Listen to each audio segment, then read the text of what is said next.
Hello friends, how are you? In this video, we'll discuss about control flow in Python.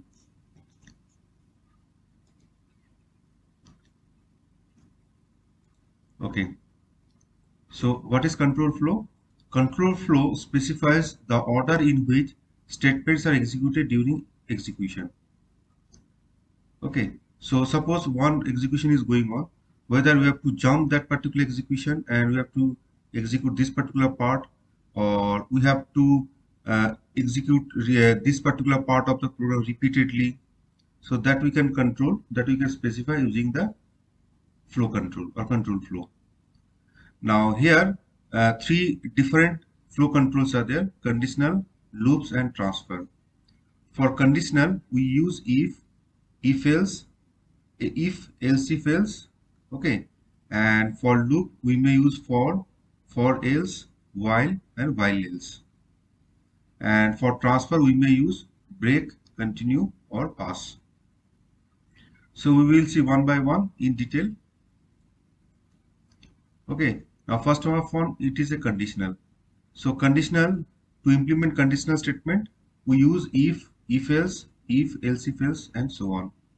Achha, remember one thing, no switch statement is available in Python.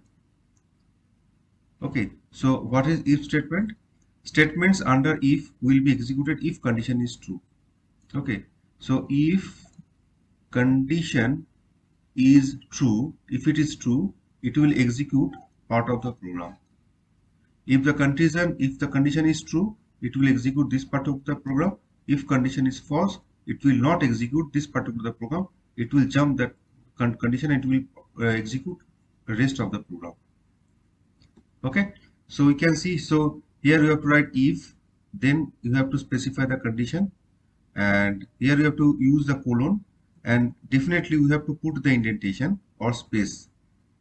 So that indentation indicates that these are the line which are inside this if statement. Okay, suppose one if statement is, suppose x is greater than 0. Okay, so here three lines are there, a, b, c, four lines are there, and after that some more lines are there here, a, b, c, d, e, f, g, h. So if the condition is true, it will execute A, B, C, D as well as E, F, G, H. Okay. If the condition is false, it will not execute this particular part. Directly it will execute E, F, G, H. Okay. And this indentation, this space in between this, it indicates that A, B, C, D, these are inside this if statement. And here there is no indentation, there is no space. These are in the same line. It indicates that E, F, G, H, these are not inside the if statement. Okay, so it's a very important concept. So if the condition is true, it will execute the statement. Otherwise, it will not execute the statement. So directly you can see the example. So one more thing, if the condition is true, it will execute this line. If the condition is false, it will not execute this line. Okay, so if the condition is true, it will execute this part of the line, and if the condition is false, it will not execute, which are under this if statement. You just remember this particular part. So we can see the examples one by one. First example is what? If number is equal to -5. Okay, so -5 is greater than or equal to 0. So if you print it, we can get the answer false. So if number is greater than or equal to 0, then it is a false. If it is a false, it will not execute, number is positive. Okay, and remember one thing, this line number 7 is inside this if statement, but line number 9 is not inside the if statement. So it will not affect the condition of this particular if statement. If the condition is true or false, this particular line will definitely execute. So here the condition is false and it will not execute this particular line, but it will execute high there. Okay, Achha.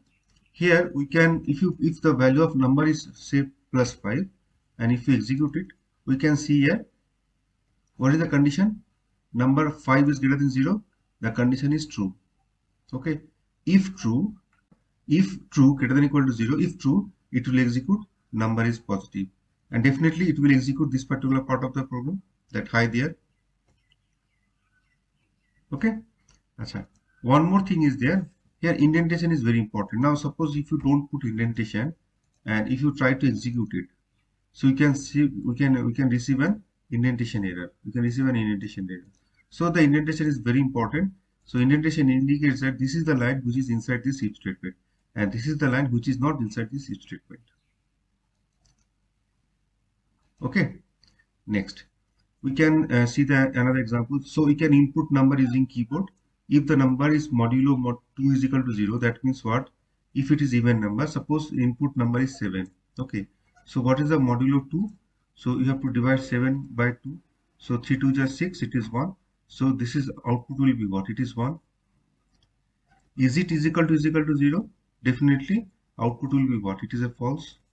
So modulo 2, number modulo 2 is equal to 0. So 7 modulo 2 is equal to 0. Definitely it is false. So if it is if number false, if it is false, it will not execute the print statement. It will not execute the print statement. Okay. But if it is 6, suppose the input is 6. So what will happen? So we can execute the if input is 6. If the input is 6 and if you execute it, we can see here 6 modulo 2, it is what? It is 0. 3 2 is 6. Okay. So here it is what? 0. So is it equal to 0? Definitely it is true. Now definitely this should be true. So if it is a true, it will execute the if statement. Okay. The lines inside this if statement. So number is even number. Okay.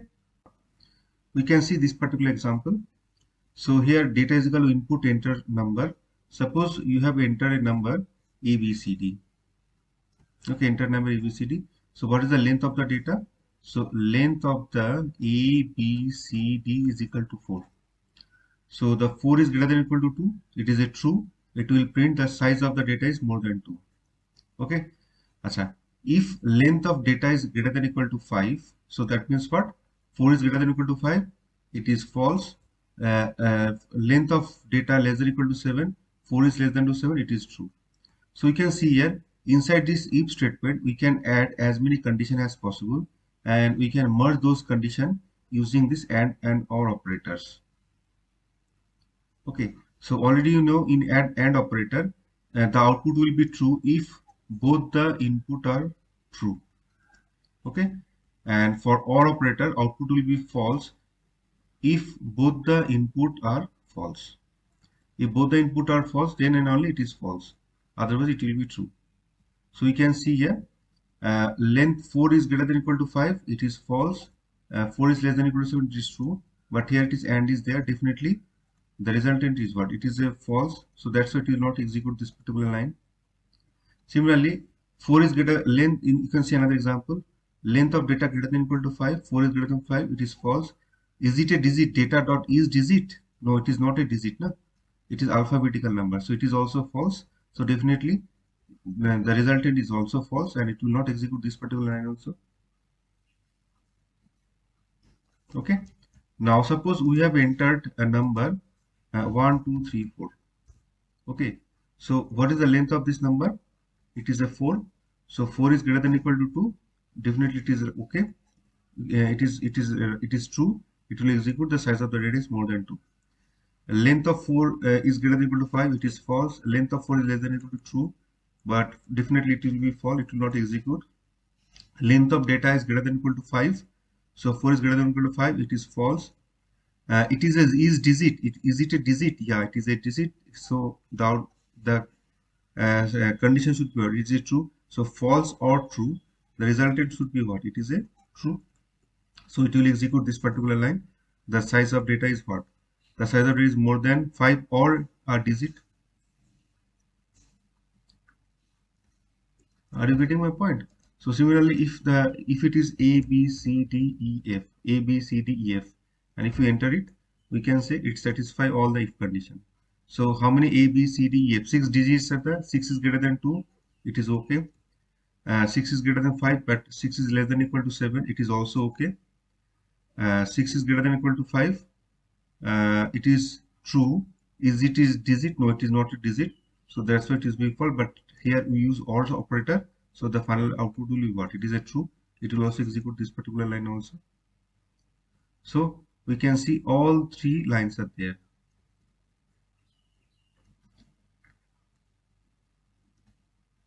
Okay. Achha, already you have seen here. You can see here one simple not operator. So if you write if false, so it will not execute anything. That means what? It will not execute this particular line. Okay. So we can add one more line here. Print not is going on. Okay. So if we execute it, we can get the output not is going on. Okay. And if you put the not here, so can you put not like this way? No, we cannot write log, so it's receive and syntax error. So here to implement not, we have to write like this way. So if not false, that means what? So not false, it is nothing but true. So if statement is executed and it will print not is going on. Okay, and if you put not true, the output will be what? It is a false. So now next we can say if and else statement. If and else statement. So if condition is true, it will execute the statement X. If the condition is false, it will execute the else part. So if the condition is true, it will execute this statement. If the condition is false, it will execute Y statement. So we can see here few lines are there, say A, B, C, D. There is one condition is there. If condition is there, if it is true, it will execute these 4 lines x1, x2, x3, x4. But if it is false, you can take another example color 1, 2, 3, 4, y1, y2, y3, y4, and finally the output A, B, C, D, E, F, G, H. Okay, so if suppose here execution is going on, so it is executed A, B, C, D, then the condition is true, it will execute x1, x2, x3, x4, then it will execute E, F, G, H. Okay, now if in another scenario the program is executing, so it is executed A, B, C, D, but the condition is what? It is a false, so it will execute y1, y2, y3, y4, then it will execute E, F, G, H.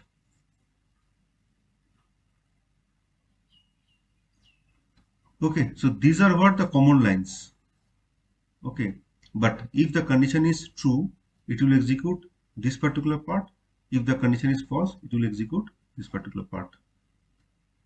So that we can implement using if and else. So this is, if the condition is true, it will execute the X part. If the condition is false, it will execute the Y part. Okay, so we can see example. So here we can see we just execute the number first.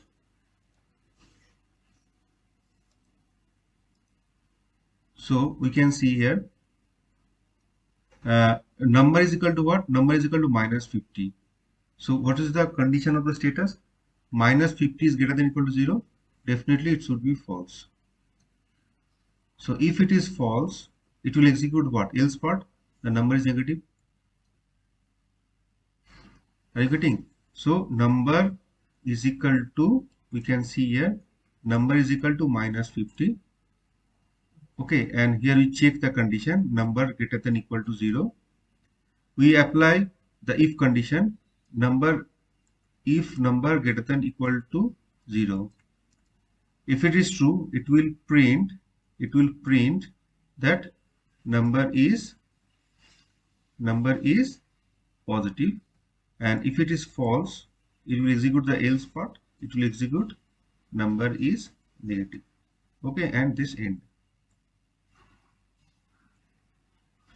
Okay, next we can put another. So if it is a 50, you can see here, if it is a 50, then what will happen? we can see the result. So if it is a 50, so 50 is what? 50 is greater than equal to 0. Definitely condition is true. And here, if it is a true, it will execute this particular part. The number is positive. It will not execute the else part. Okay.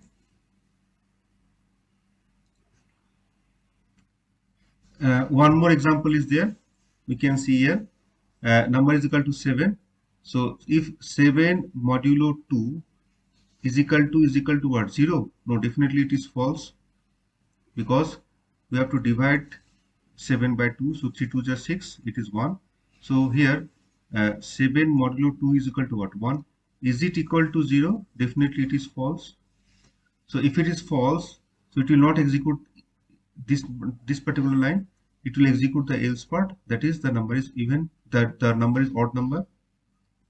Okay, and definitely these two lines, these are out of this if else statement. So definitely it will execute these two lines. The academician and if else is going on. The academician and the else if is going on. Okay, now we can see if it is 7, if it is 6, then what will happen? You can execute it. So if it is a 6, so what is the status? So 6 modulo 2 is equal to what? 0. Is it equal to 0? Definitely it should be true. So if it is a true, this condition is true, means what? Execute. The number is even number. And it will not execute the else part. And definitely these two lines, these are outside the if statement. Definitely you have to execute the academician as well as the if else is going on. We can definitely here we can check more than one condition inside the if else. So the data, if you enter the data and say if it is a Kanyakumari, okay, so how many lines are there? How many characters are there? 1 2 3 4 5 6 7 8 9 10 11. Okay, so 11th is greater than 5, it is true. 11th is less than 8, it is false. Okay, and here we use AND operator. Definitely the final output will be what? If. So if false, it will execute the else part. The size of the data is less than 5 or more than 7. So that means inside this if statement we can mention more than one conditions. Now here if you put the value, say A, B, C, D, E, F, and if you enter it, we can get the answer what? So how many characters are there? 6 characters are there. What is the length? Length is what? 6. 6 is greater than 5, it is a true. 6 is less than 8, it is also true. Okay, so if both are true means what? Execute this particular part, and it will not execute this particular part. So it will execute only this particular part. Okay. Next, if else if else. So we can see here. Just first of all, you just see the example. So if we just enter the number, okay. If we enter 0, here, so it will check the starting from here. 0 is greater than 0, it is false. You just check the next condition. This is what our condition. So first of all, it will check the if part. Check the condition 1. If it is true, it will not check further. If it is false, it will check the next condition, say condition 2. If it is true, it is okay. It will not check further. Otherwise, go for the next condition. Okay. If 3 are false, we may apply another else if, or we may apply else. It depends upon the situation. So if it is true, it will not check further. If it is false, it will check this one. If it is true, it will not check further. Similarly, if it is false, it will check this one. If it is false, it will check further. If it is true, it will not check further. Once again, in another case, if it is false, it will check next condition. If it is false, it will check the next condition. If it is also false, definitely it will execute the else part.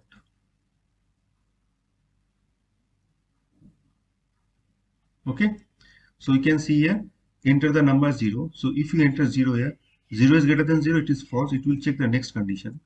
0 is less than 0, it is also false. Definitely it will execute the else part. Number is 0. And we can see here there is no indentation. That means what? This statement is outside this if else if condition. Okay. Now if you enter the data, say -5, say if it is -5, the output is what? We can see here. So -5 is greater than 0. It is false. It will execute. See the next logic, next condition. -5 is less than 0. It is true. It will not execute further, and it will print the output. Number is less than 0, and definitely it will execute this particular line, since this particular line is what? Outside the if else statement. Is it okay? But if you put the number, say plus 5 or 8, so 8 is what? We can see the number 8 is what? 8 is greater than 0, condition is true. It will execute this one. The number is more than 0. It will not check the condition, other condition, and definitely it will not execute the else part. And it will execute the last line, printf if else is good.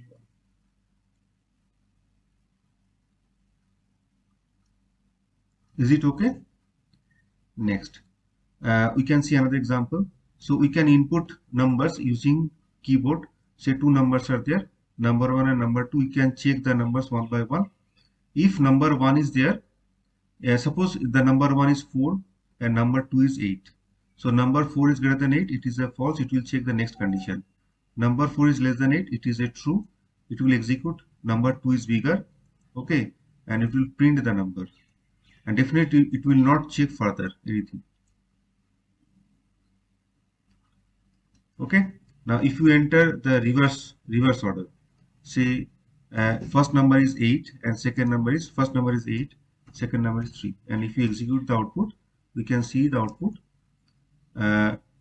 Enter number 1 and 8, so 8 and 3, 8 is greater than 3, the condition is true. Okay, the condition is true. It will execute. Number 1 is bigger and the bigger number is 8. Okay, and it will not check further. It will not check any condition. It will not execute anything further. It will come out from the condition. Finally, if you put both the same number, say 7 and 7, we can get the output. Both the numbers are same. So 7 is greater than 7, it is false. It will check the next condition. 7 is less than 7, it is false. It will definitely, it will execute the else part. Both the numbers are same. Okay, so suppose we want to check whether the number is positive, negative, or 0. So three different cases are there. So first case is what? The number may be the negative number may be the 0, or number may be the positive number. So we may define this one as a if, this one for else if, or this is for else. Or we may use according to our requirement. We may define this one as a if. Okay, this one is the else if, and this is for else. So it is up to the programmer when to use which one. Achha, is it okay not to use else in else if else if? And if you execute it, do we receive any syntax error? So if it is 5 and 7, so you can see here there is no syntax error. No syntax error is there. Achha, if both the values are same, 5, 5, so definitely we do not receive any output, because we disabled this particular else part. So that means in a if else statement, if only if is okay, no problem. If with else is also okay, no problem. If with else if with else is also okay, no problem. If else if is also okay, without else it is also okay, no problem. But can you write like this way? If else if, can you write like this way? Or can you write like this way? First else, then if. You can check yourself. Or can you write like this way? Else if else if else. Okay. Or you can check else if. Can you write like this way? If else if else. Okay, so you can check yourself. So these are the way we cannot mention, we cannot use. Definitely we can use. These are the way, these are the correct way to use. Okay, acha. We can see here, as we know that in Python there is no switch statement. So to implement switch statement, we may use a series of else if. So you can see here, here we have to put the number. If the number is 1, it will print Monday. If the number is 2, it will print Tuesday. If the number is 3, it will print Wednesday, and so on. And if we enter, so the numbers, you have to enter the number in between 1 to 7. If it is less than 7 or more than 7, sorry, if it is less than 1 or more than 7, it will print the enter the valid number. Okay, so this is what. So in this way you can implement the switch statement. So we can execute it. Say number is say 4. Okay, so if the number is 4, so it will check one by one. So in number is what? 4. 4 is equal to 2. 4 is equal to 1. It is false. It will execute the next condition. 4 is equal to 2. False. It will check the next condition. 4 is equal to 3. False. It will check the next condition. 4 is equal to 4. Now it is a true. It will print this particular output. That it is a Thursday, and it will not check further. It will not check further. Okay. Similarly, if you put a number, say -3, -4. Okay, definitely -4 is equal to 1, false. So these are all false. These are all false. So definitely it will execute the else part only. Enter valid day number. One more thing is there. Here we can implement nested if else. Nested if else. Okay. So we can print say x is equal to x comma y comma say 5 comma 10. Okay. So we can write like this way: if x is less than equal to 5, then we can check another condition. If y is greater than equal to 7, okay, then print x and y. Okay, so we can execute like this way. So definitely the answer is what? 5 comma 10. Both the conditions are true. Okay, if you put 15 here, it will not execute anything because this condition is false. If this condition is false, definitely it will not enter into this one. It will not execute this particular if. Okay, and if the condition is say, okay, are you getting my point? But it may be possible that now if you once again execute this one, it is true. But if this condition is now the value of y is, assume it is y greater than equal to 17, if we execute it, we can see here it will not, once again it will not execute anything. It is true, it will enter into this particular, but this particular if statement is false. So that's why it will not print this one. Okay, so this is what the example of nested if else. We can give another example of nested if else. So we can see here we may put another thing, say print x, okay, and here else, inside else we can check it, if statement, okay, and here we can print the y, okay, and we can enter else for this one. We can print something, say hi. Okay, so if this condition is true, it will print. This is the else for. If this condition is false, it will execute this particular if else. If this is true, it will execute this one, else execute this one. So we can see the output. So in this case, it is print only the fifth one, because this condition is true, it will execute this one. It will not execute the else part. So if you put 15, if you put 15 here, and if you execute it, we can see here 15. If x is less than equal to 5, this condition is false. Definitely it will execute the if part. Y is greater than equal to 17. The value of y is what, 10. This condition is false. Definitely execute the else part. That is it will print only the high. So this is the example of nested if else. So many combinations can be possible. It is up to you. It is up to you how to handle it, how to write it. Are you getting there? So here, suppose we can take another example. Suppose here we can print one else for this one. We can print here hi there, hi there. That we can print. So for this only if statement is there. If this is true, it will enter. Okay, enter into the if else. If this is if this is true, it will execute. Otherwise, it will execute the else part. Moreover, we can add series of if else if it is required. Write like this way. We can write this way. Else if x is greater than 5. Okay, execute this part. Okay, else if is there. For this else if we can write like else. Okay, you can write print hi, how are you? Okay, are you getting my point?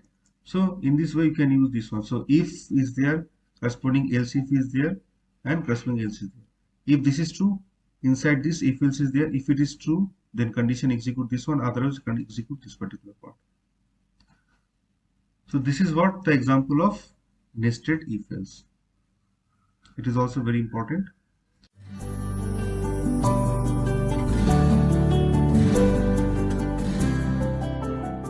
Okay, next we'll discuss about the loops. Execute a group of lines multiple times. So to implement this loop, we may use for, while, for else, and while else. So suppose group of lines are there. Okay, A, B, C, D, E, F, G, H, I, and J. Suppose we need to execute this particular line, say 100 times. So definitely we have to define, we have to insert this line inside the loop. Are you getting my point? So we need to execute C, D, E, F 100 times. Definitely we have to put these 4 lines inside the loop. So to implement, we use for loop or while loop. Now generally we use for loop. If you want to process some sequence of data or collection of data, and we use implement while loop if some conditions are there. Okay, if some conditions are there to execute the loop. So we just see the one by one. Here what is the for loop? So here you can write if for x in sequence. We have to mention the sequence. Okay, sequence can be what? It may be any collection. It may be the list, tuple, set, dictionary, string, or range. Okay, it will be, and if it is true, so for each and every element execute these lines, some set of lines. Okay, so if you write like this way, if x in say 1, 2, 3, 4, and then you have mentioned that x is equal to x into, okay, say if it is x1. So for x1 in, that means x1 will pick up the data, or for loop will pick up the data one by one, and it will store into the x1, and it will multiply with the x, and perform this particular operation for all the operators, for all the elements one by one.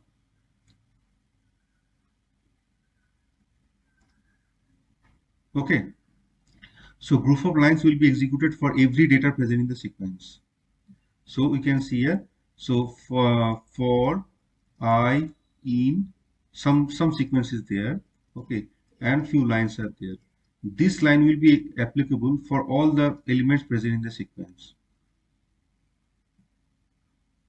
Okay, so instead of typical new line character, we may add this one. End is equal to single quote causes a space to be displayed after each number. We'll see this one. What is this? So we can see one example. So for I in range 3. So what about the range 3? Range 3 means it is 0, 1 and 2. So if you write range in, that means it will print what? 0, 1, 2, 2, n minus 1. So the n is what? 3. So 3 minus 1, it will be 2. So for I in range, so the value of I will be what? First time it will be 0, then it will be 1, and then it will be 2. So that's why the output is what? 0, 1, 2. Okay. Now suppose here if you write range 10, it will start from 0, 1 to 9. But if you want to start from 1, so how to write this one?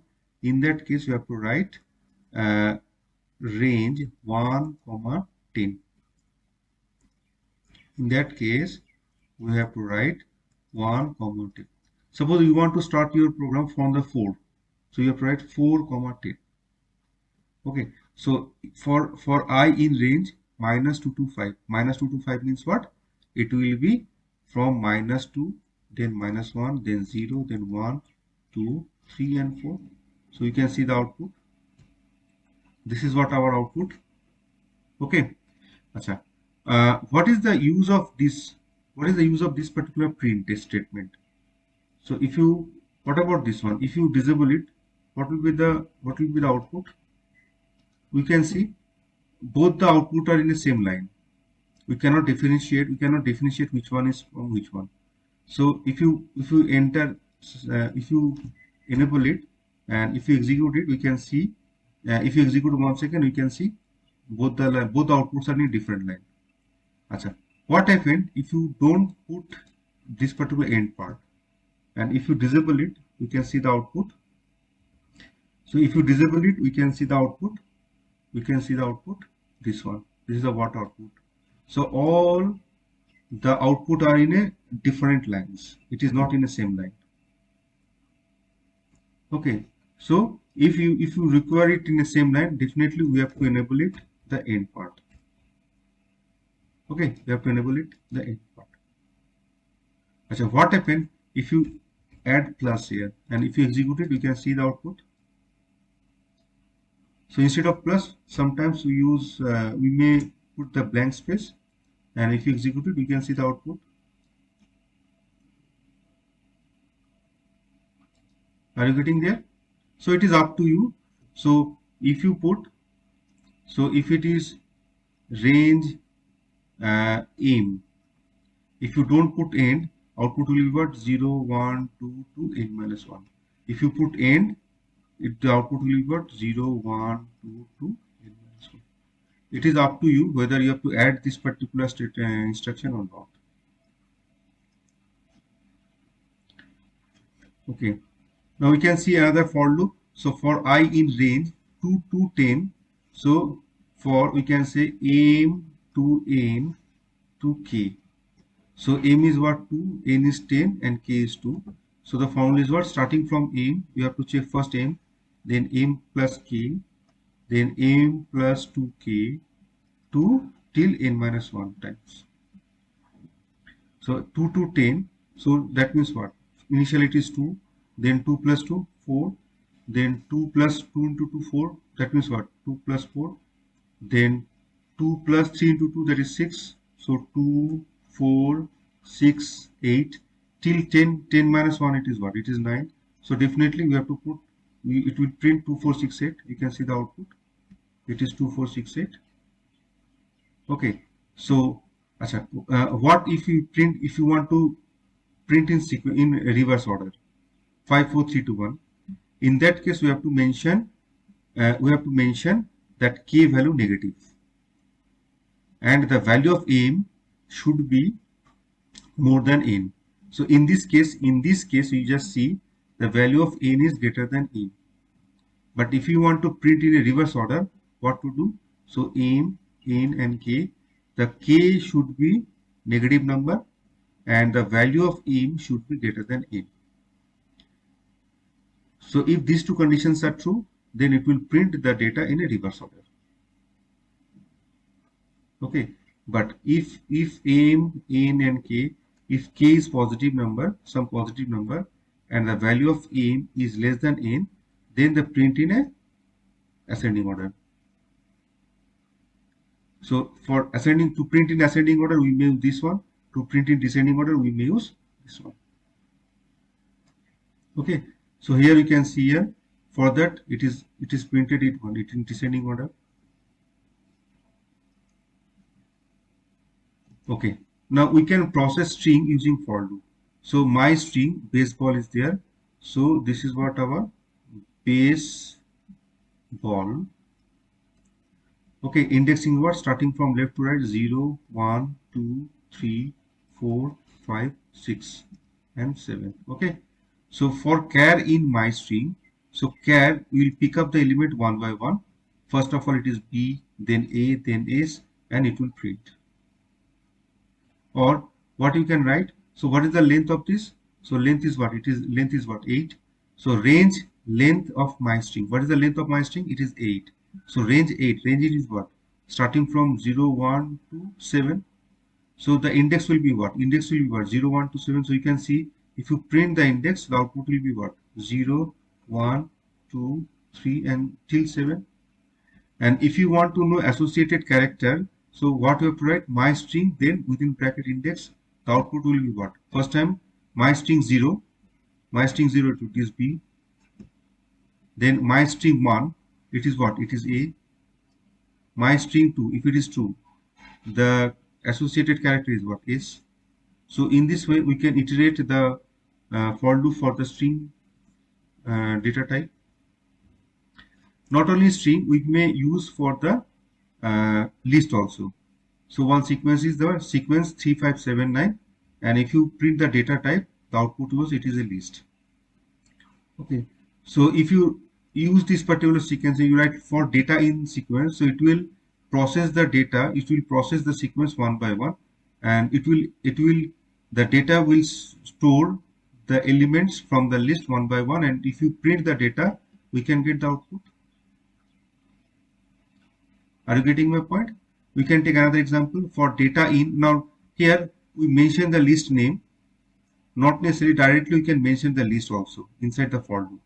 So for data in list 13, 25, 20, 37, 49, if you print the data, and we can get the answer. Are you getting? So for data in the element, so data will receive the element one by one. First one this, then this one, then this one, and then this one. So we can use for the set also, sequence. So already you know, if you use this one, this is for the list. If you use curly braces, this is for the set. If you use this one, this is for the tuple. If you use this one, this is for what? String. So this is what our set. So the data type is what? It is a set. And in the same way, we can iterate it. We can use for loop for the set also. Sequence is what? Name of the set. And if you print the data, we can get this output.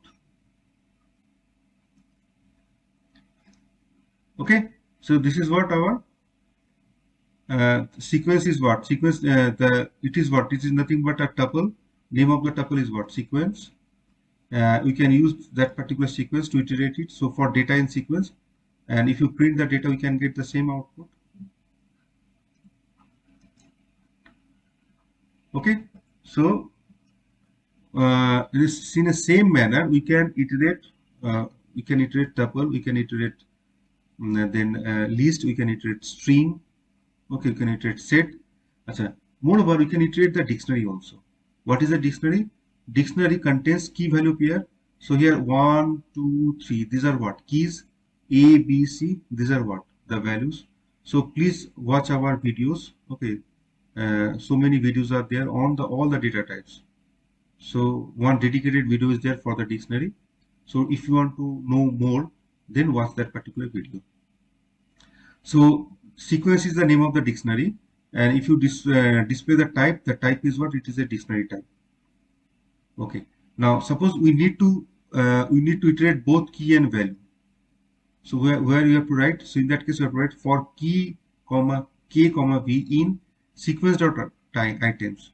So if you write sequence dot items, it will iterate both key and value. But if you need only the values, in that case you have to write for v in sequence dot values. And if you print the v, we can get only the values. So you can see here a, b, c, these are what? These are the values. But if you only need to iterate the key value, you need only the keys. So in that case, what to write? So for I in sequence, no need to give anything. You just name the name of the dictionary. So it will iterate. It will print only the key 1, 2, 3. You can see here 1, 2, 3. These are the keys. So in this way, we can use for loop for the or inside in or we can iterate the dictionary values, keys and values using the for loop. Okay, so if you need both key and value, you have to write like this way. If you only need values, then you have to write sequence dot values. And if you need both, you have to write the sequence. So what is sequence? Sequence is the name of the dictionary.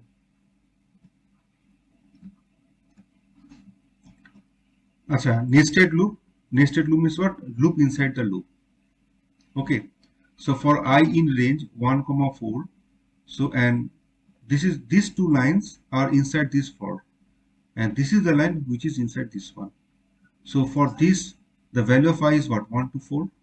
So 1, 2, and 3. Okay. If I is equal to 1, j will vary what? 1, 2, 3. Okay, and it will print all the values if I is equal to 1.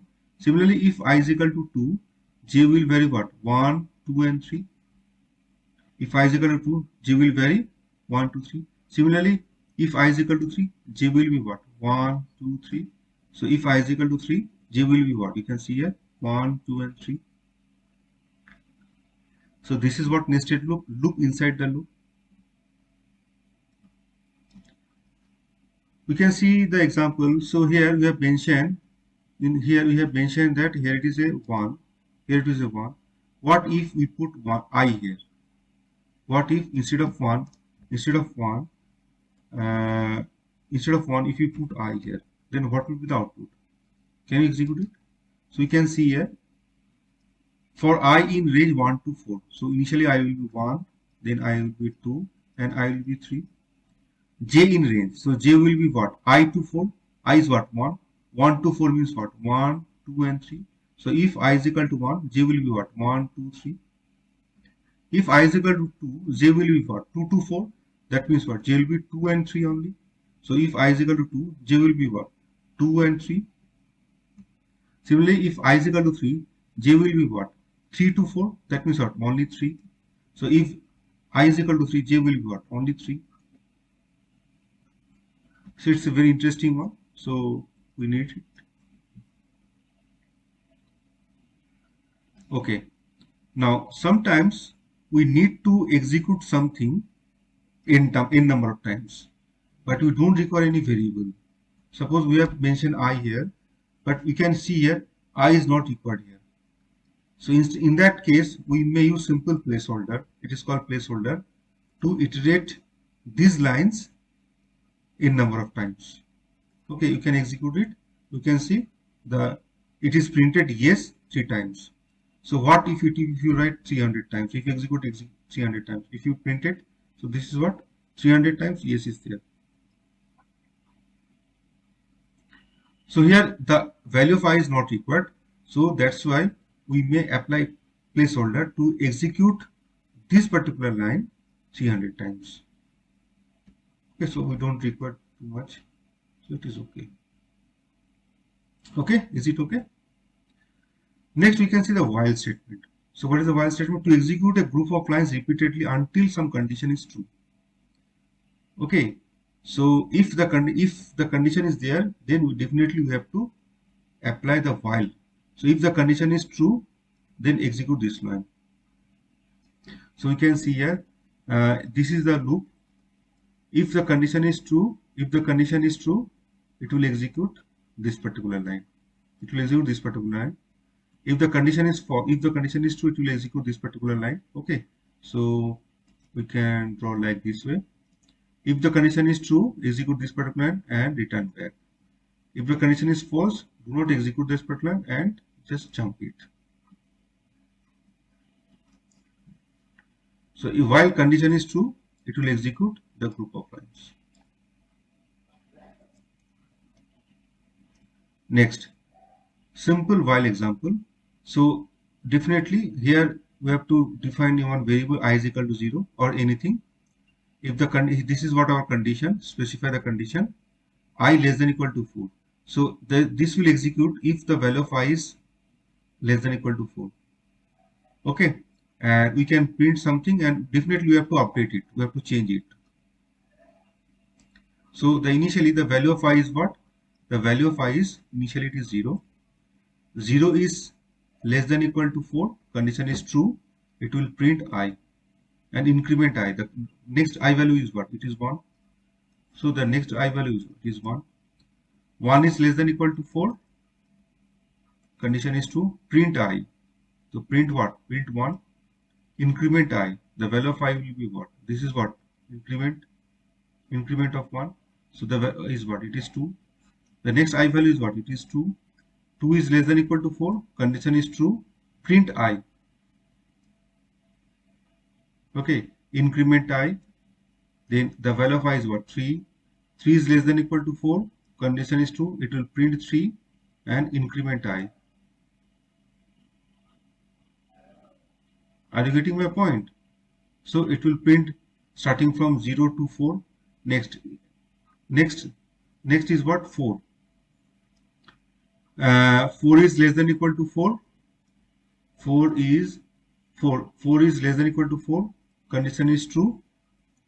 Okay, it will print 4. Increment 4. Now it is 5. The value of I is equal to 5. 5 is less than equal to 4. Now it is false. It will not execute anything. It will come out from the loop.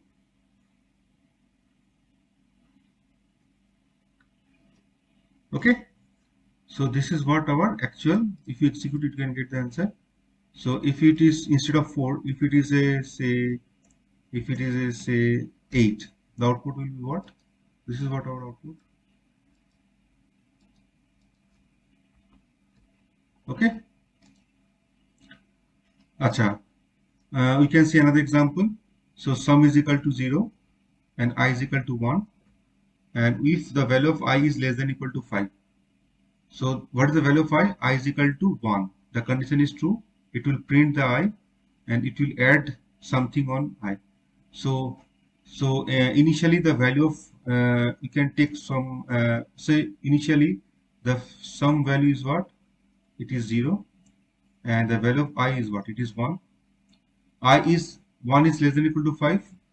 Y is less than equal to 5. It is a true. It will print I. It will print 1.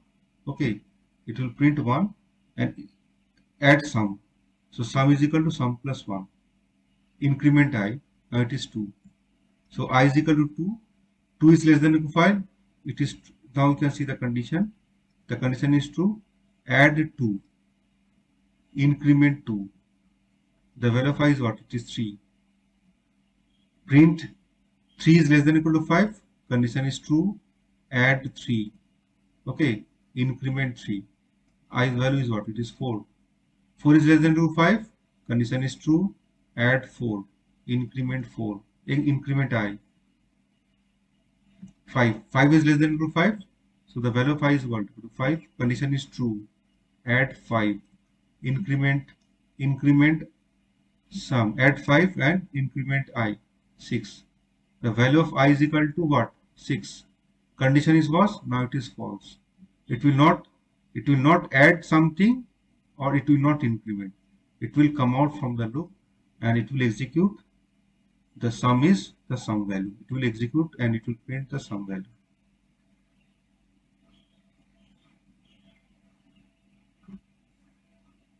Okay. So this is what our initialization. Initially sum is equal to 0 and the value of I is equal to 1. Then this is what our condition checking, and here we print the content. Simultaneously we have to print the content and we have to add it. So this is what our addition, and this is what our increment part.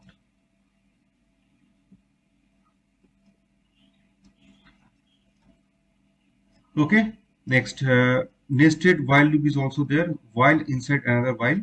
So these are the lines which are inside this while. Okay, and these two are the lines which are inside this while. Okay, so line number 4, 5, 6, 7. These are the lines which are inside while this while. And line number 5 and 6, these are inside this inner while. So this is called outer while. This is called inner while. So you can see here some initializations are there, some conditions are there. We increment both j and I, and we can print it, and we can execute it. If we execute it, we can get the output. This is what our output.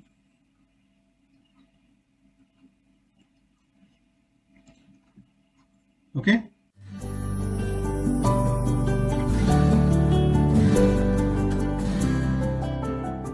Now we'll discuss about the transfer. So for transfer, we have a break, continue, and pass. So what is a break? Inside loops, the break statement interrupts loop execution based on some condition. Suppose we are executing few lines repeatedly. Suppose due to some reason, due to some condition, we don't want to continue further and we want to come out from this loop. In that case, we may use break. Okay, so we can see the example, then we can understand that properly. So we have a loop where we can see here, I is equal to 0 while true. So while true means it is what? It is infinite loop. We are defining one infinite loop, and we execute the I value. Okay, we print the I value, loop is executing, and we print the I value, and here we update the I value. So initially the value of I is what? 0. Okay, increment the I value. Now the value of I is what? Now initially it is 0, now it is 1. I is equal to 5. Now condition is not true. Do not execute the break statement. It will start 1 second, start the loop.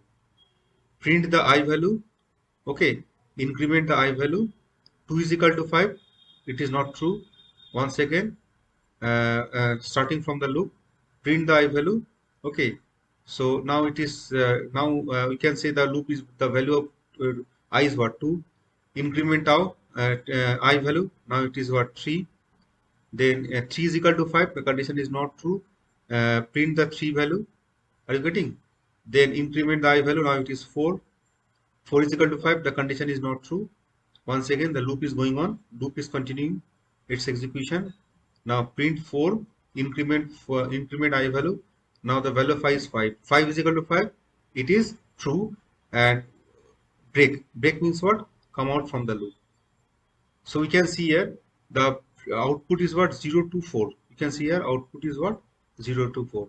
Now if you change the content, of I, if you change the content of this, say now it is 9, so it will print till 8. Okay, so in this way we can control the loop. Now, so here while true means what? While true is what? So to define a loop, infinite loop, we can write like this way, while true. Okay, now we can see one simple example and very interesting example. Suppose here we need to import a package called random. Initially the value of k is equal to 0. While true means what? It is an infinite loop. Random.rand it will return a value in between 1 to 10, and the value of that the return value will be stored in the variable x. We can print the x value. Okay, now we can increment the k value. Initially the value of k is what? It is 0. Now we can increment the k value. If the value of x is equal to 5, it will print bingo. It will print the k minus 1 and execute the break statement. Okay, now here the value, we are picking the value in between 1 to 10 randomly. So we don't know when that 5 will appear. We don't know when the value of x will 5.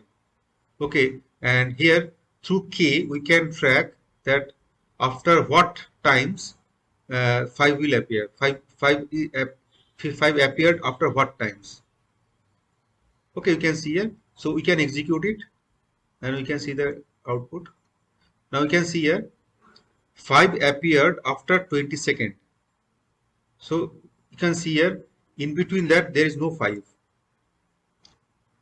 So 5, when 5 appeared, it will, the condition is true, it will print the bingo and the k minus 1 and break. Break means what? Come out from the loop or stop the loop.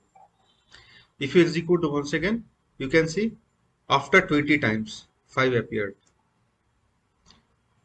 We can see after first time, after second, after first time the 5 will appear, 5 appeared. After third, you can see after third 5 appeared. After first 5 appeared. After 9 5 appeared. Are you getting? After third 5 appeared. So this is what the use of break. So through this break we can come out from the loop anytime. And the condition is, which one is the condition? Condition is this one. So we can write like this way. So one loop is there, okay, and there is a condition. If the condition is true, do not execute further. Okay, so say this is what our loop. So this is what our loop. Okay, so you are executing the line. This condition is false. Don't do anything. Don't do anything. Execute this one once again. Start executing this one. Condition is false. Don't do anything. Once again, start execution. Now, if it is a true, come out from the loop. So the condition is what? This is what our condition. So we can put anything, and we can put more than one condition. So we can write like this way: x is less than equal to 5. We can write x is greater than equal to 5. We can write, or okay, are you getting there? And x is not x. X is not equal to 5. Next, we can use break statement in for loop also for I in range 0 to 10. So that means what? 0, 1, 2, 9. So you can print the 9, print the I. If the value of I is equal to 5, break it, come out from the loop. So it will print till 0 to 5. It will not print 6, 7, 8 and 9. Are you getting my point? So if you update it now, if it is say the value of 5, it is say 3, and if you execute it, it will print till 3. Are you getting my point? Now we can see another example. So here the input is what? A, B, B, D, B, B, A. So for I in, so using for loop, we pick up the elements from the string one by one and store it into I. If I is equal to D, break. So break means what? It will come out from the loop. So first of all, so A, B, B, D, B, B, A. First time it is A, I is equal to A, condition is not true, print A. Next B, condition is not true, print B. Next time it is B, condition is not true, print B. Next it is D, now condition is true, break. Break means come out from the loop. It will not execute, print also. Okay, now suppose we want to print the D also, so we can keep this particular for print statement here. Okay, so we can keep it, and if you execute it, we can see here it will print till D. Okay, so A, B, B, D, B, B, A. First time A, print A, condition false. You can see the condition false. Next time B, print B, condition false. Next time B, print B, condition false.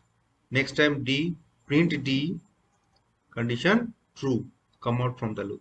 It will not print further. It will not print BBA further.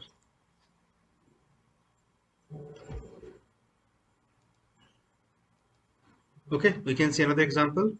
Say in a list word, few colors are there: white, green, blue, red, and black. And process the list one by one. If the content is red, come out from the loop. Okay, so we can execute it. We can execute it. We can get the answer. So the break statement we can use in while as well as in for loop also. Next we can see the continue. Continue is what? To skip current iteration and continue for the next iteration. Suppose here execution is going on. Okay, so this is what our for loop. Now if you put some condition and if it is true, it will continue. Continue means do not execute further. It will print from the starting. It will execute from the starting. Okay, if the condition is true, then this one. If the condition is true, it will print this one. If the condition is false, it will execute further and return back.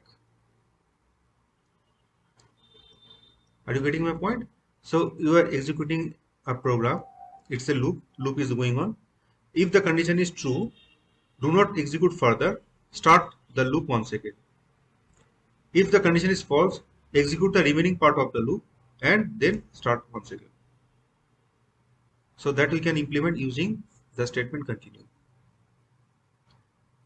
So to skip the current iteration. So current iteration, skip the current iteration and go for the next iteration. So if this is the current iteration, if it is the current iteration, you will go for the next iteration.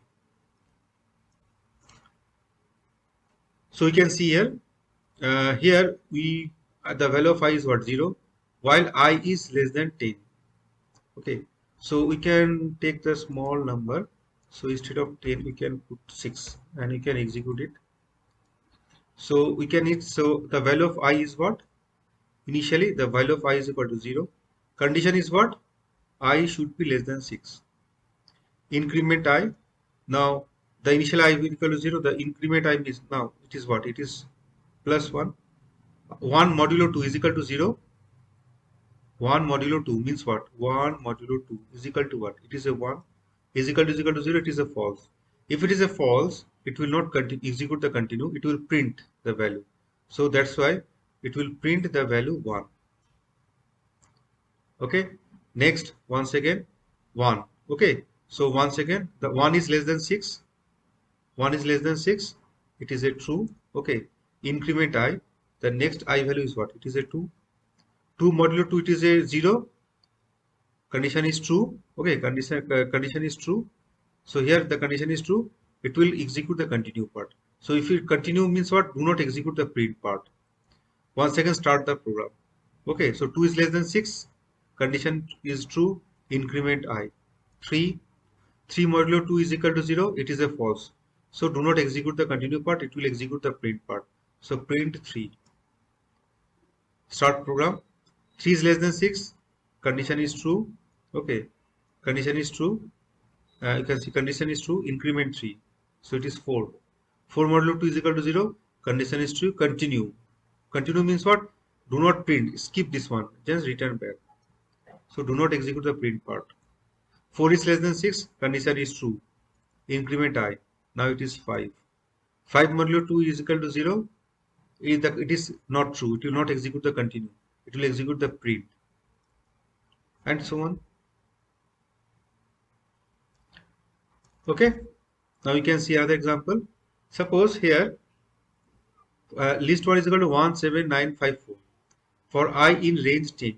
Okay, so I will vary from 0, 1, 2, 3, 4, 5, 6, 7, 8 and 9.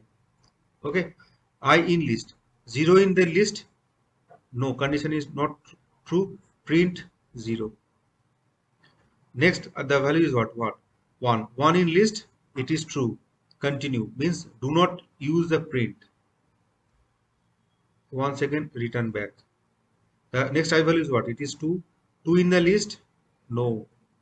Do not execute. The condition is false. Do not execute continue. Print this one. Print 2. Are you getting? Once again. Next iteration. It is 3. 3 in the list. No. Do not execute the continue. Print 3. Next it is 4. 4 in the list. Condition is true. Apply continue. Continue means what? Do not execute print part. Restart the loop. or go for the next iteration. Restart is not the correct word. Go for the next iteration. So next the value is what? 4. 4 in the list, condition is true. Okay. So continue means what? Do not execute it. Go for the next iteration. Do not execute the print. Next iteration is what? 5. 5 in the list. Yeah, it is a true. Execute the continue. Go for the next iteration. So don't print that one. So in this way, the program will execute. Next, we can see for else and while else. Okay. So else is just a loop without a break. For X in sequence, if it executes properly without break, then it will execute the else part. Okay, so we can see this one. So here, few lines are there. Okay, if you define it is a 10 iteration, if it will execute 10 times without any break, then it will execute the else part also. If break will appear, that means what? It will come out from the whole loop. It will not execute the else part also. Are you getting my point? So if no break is there, it will execute the whole sequence as well as the else. If break is there in between that, it will come out from the whole. So it will not execute the else part also. We can see the example. So here list is what? List contain 968 for I in range 0 to 5. That means what? The I will be what? 0, 1, 2, 3 and 4. Print loop is executing.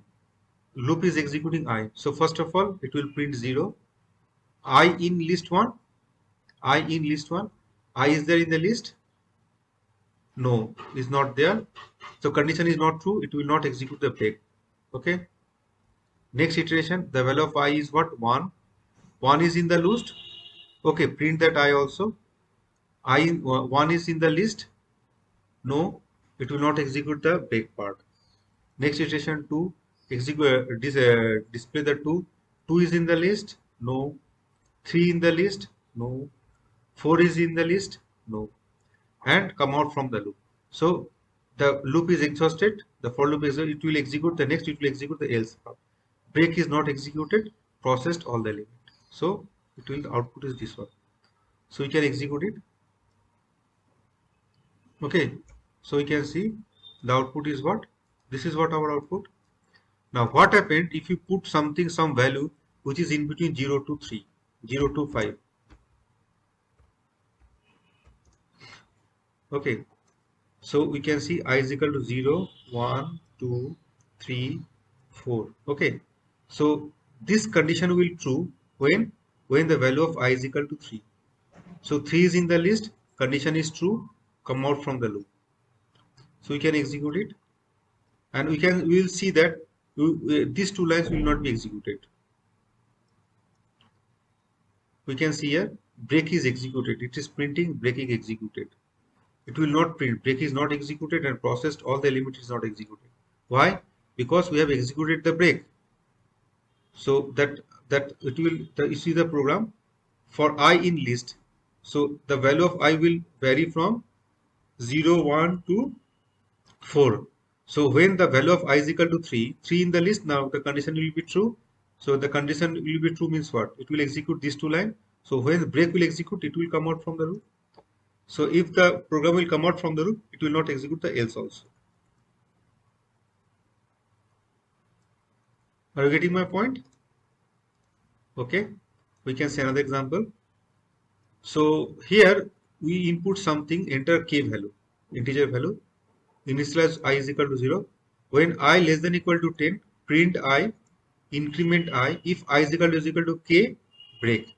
So if you enter the k value in between 0 to 9, if you enter the k value in between 0 to 10, because less than equal to is there, if it is in between 0 to 10, then this, if the value of k is in between 0 to 10, this condition will be satisfied and break will be executed and it will come out from the loop and it will not execute the else part. If you put the k value less than 1, okay, or more than say 10, okay, if the value of x is more than 10, okay, or we can say less than 1, then this condition will not satisfy, and it will not execute the break statement, and the loop will be completed for the all the 10 iteration, and it will execute the else part also. Okay, so if the value of k is equal to 12, that means what? The value of I will vary from 0 to 10. So, and we set the k is equal to 12. So this condition will never occur. This condition will never satisfy. So it will not execute the break statement. So it will execute the else. Else may, in else it is written that while loop is executed completely and the value of k is more than 10. What happened if you put the k value say 4?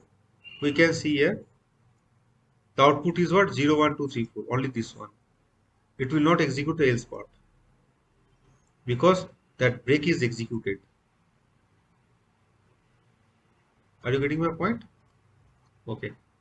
Next, we can execute. You can see the pass instruction. So, what is a pass?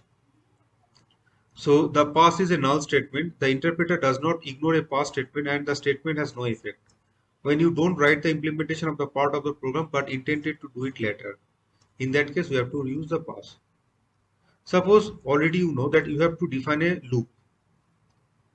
Okay, already you have decided that you have to define a loop, but you don't know what to do in that particular loop, what to write in that particular loop. So for the time being, we can write pass. So if you put pass, the loop will be executed properly. Since we don't have any idea what to do, so what we have to do? We have to do something. So if you don't put anything, you will receive an error message. Are you getting? Are you getting my point? So already you know that you need to implement a for loop, but you don't know what to do inside that particular loop. So for the timing, we just write something. So that is nothing but a pass.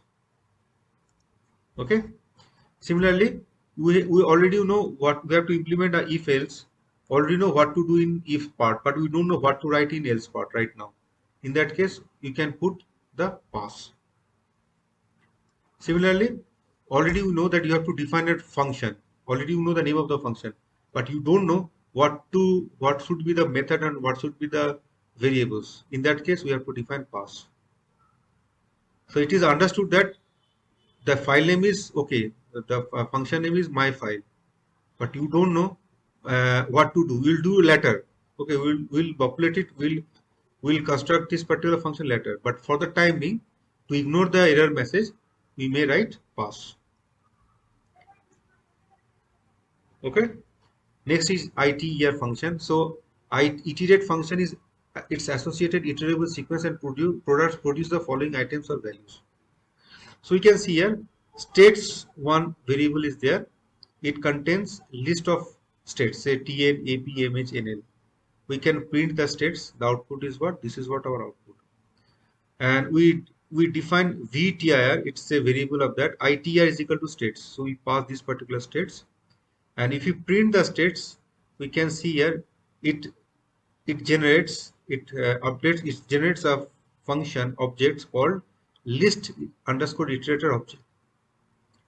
So already you know in Python everything is a class. So if in iter class, okay, we define an object, name of the object is what? List underscore iterator. And to print the value one by one, we may write next iterator. So we can write like this way here. Iterator, we can write like this way. Iterator with the next. Okay. So if you apply next VITR, so what is VITR? VITR, it will print the TN first time. For second time, it will print AP. For third time, it will print MH. Are you getting my point? So if you execute it once again, it will print what? It will print NL also. So it will print NL also. Are you getting my point? So this is the use of ITR. Next, Can you iterate two variables in a single for loop? Can you iterate two variables within a single for loop? So you can do it like using zip. So for I comma j in zip, so we just merge these two, zip these two, range 3 and list 1. So list 1 is what? This is nothing but our list 1. It contains ABC. And if you print I and j, it will print, okay, range 3 means what? What do you mean by range 3? Range 3 means 0, 1 and 2. And what is list 1? List 1 is what? A, B, C. So if you print ij, it will print what? 0A, you can see here, 0A, 1B, 2C. Are you getting my point? Similarly, we can accommodate three variables together. We can iterate three variables together. SID, it is 1, 2, 3, 4. Name, red, green, blue, it's another variable. It's a list variable. My tuple, it's a tuple variable. So my tuple is 11, 22, 33, 44. So IJK in Jeep, SID, name, my tuple. So this is what our my tuple. So we can see here we pass SID, we pass name, we passed tuple. And if you print the value, we can get 1 red 11, 2 green 22, 3 blue 33 and so on.